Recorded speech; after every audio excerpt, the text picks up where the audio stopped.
everybody, today I'm going to do a review on a Majorette Limousine. Now this isn't really, if you look at this is in extremely bad shape. I've had this since I was a kid. I think I got this when I was like 3 years old. It's just really damaged. If you take a look at this, I mean, I have a black one which is in much better condition, but this one's just trash. I mean, it has like coloring marks and stuff like that, and it's in need of a restore. But of course, like I said, I don't restore Hot Wheels or Matchbox or Majorette, so I'm not restoring this.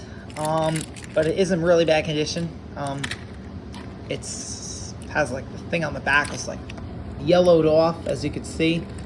Let's just take a closer look here. Now, I've had this since I was a kid. I would say it's not actually not in the worst condition, but it's not the best either. Like this door is like jammed. Someone would need to like take the model apart if there's a way to. I don't even know if there's a way to take apart Majorettes and just drill that and try to get that out. And I'm not willing to do that because I don't want to upset the balance of the model. I just definitely don't want to do that. So yeah, this Majorette is cool though. It is one of the bigger models. It's huge. It's like a 1/58 scale limousine. It's not bad. And that's my review on the limousine, guys. Thank you.